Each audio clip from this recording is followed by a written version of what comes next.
किनारों पर खड़े समंदर पार होते नहीं, नभ को निहारने से चांद तारे मिलते नहीं। तोड़ो सीमाओं को, खुद को और काबिल करो, ताकत दो अपने पंखों को, एक और उड़ान भरो। यहाँ उपस्थित सभी महानुभावों, आदरणीय शिक्षक गणों व मेरे सभी साथियों को मेरा नमस्कार।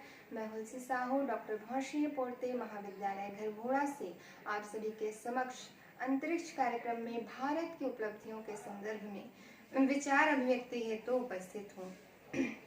किसी ने क्या खूब लिखा है कि आज रास्ता बना लिया है तो कल मंजिल मिल ही जाएगी।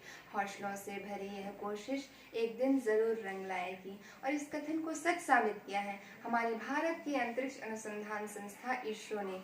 जी हाँ, इसरो भारत की एक महत्वपूर्ण संस्था है जो अंतरिक्ष के क्षेत्र में भारत में महत्वपूर्ण कार्यों को कर रही है। 21 नवंबर 1963 को केरल के तिरुवनंतपुरम के थूम्बा से पहले रॉकेट के लॉन्च के साथ भारत के अंतरिक्ष कार्यक्रम की शुरुआत हुई थी और वर्ष 1969 में अपनी स्थापना से लेकर अब तक इसरो ने लगभग 89 प्रकार के प्रक्षेपण किए हैं। प्रक्षेपण प्रणाली के विकास के शुरुआती दौर में भारत ने सैटेलाइट लॉन्च व्हीकल और ऑगमेंटेड सैटेलाइट लॉन्च व्हीकल विकसित किया, लेकिन ये उतने प्रभावशाली साबित नहीं हुए।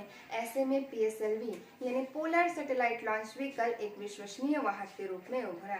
इसे इसरो का वर्कहॉर्स भी कहा जाता है। इसने Chandrayaan 1, Mars orbiter mission, Indian regional navigation satellite system जैसे महत्वपूर्ण उपग्रहों का प्रक्षेपण किया है। 15 फरवरी 2017 को इसने कीर्तिमान स्थापित करते हुए एक साथ 104 उपग्रहों को अंतरिक्ष की कक्षा में स्थापित किया, जिसमें से 101 विदेशी उपग्रह थे। इस शानदार उपलब्धि ने भारत को स्पेस मार्केट में उपग्रहों के प्रक्षेपण की सुविधा प्रदान करने वाले सबसे पसंदीदा देश के रूप में स्थापित कर दिया।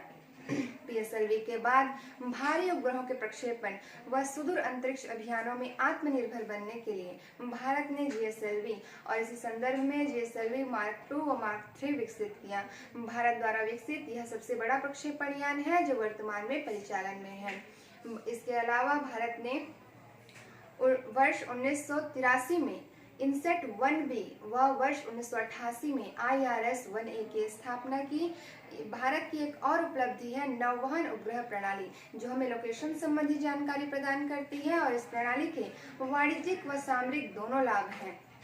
विकास के इस क्रम में भारत ने चंद्रमा पर पहला चंद्रयान वर्ष 2008 में सफलतापूर्वक प्रक्षेपित किया व वर्ष 2019 में चंद्रयान 2 की विफलता के बाद वर्ष 2023 में भारत का तीसरा चंद्रयान चंद्रमा के दक्षिणी ध्रुव पर सॉफ्ट लैंडिंग करने में सफल रहा।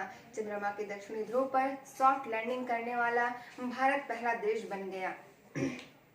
इस मिशन का नेतृत्व रॉकेट वुमेन ऑफ इंडिया सी ऋतु करिधल ने किया था। भारत के इंटरप्लैनेटरी मिशन के तहत भारत ने मंगल ग्रह की ओर रुख किया था और वर्ष 2013 में मार्स ऑर्बिटर मिशन का सफल प्रक्षेपण किया था। इसी के साथ मंगल ग्रह की कक्षा में उपग्रह स्थापित करने वाला भारत पहला देश बन गया और इस मिशन का किफायती होना इसकी सबसे बड़ी खासियत थी और इस मिशन की अंतर्राष्ट्रीय स्तर पर भी सराहना की जाती है।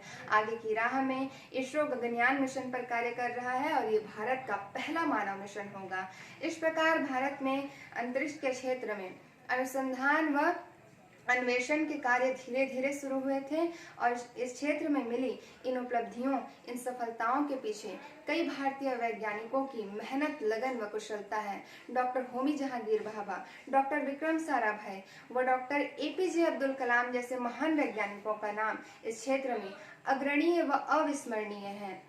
भविष्य में सफलता के लिए हमारा भारत कार्यरत है और इसी पर गहन सघन मनमोहक बनकर मुझको आज बुलाते हैं, लेकिन किए जो वादे मैंने याद मुझे आ जाते हैं। अभी बदा आराम कहाँ, अभी बदा आराम कहाँ, या मूक निमंत्रण छलना है। अरे अभी तो मिलो मुझको चलना है। धन्यवाद।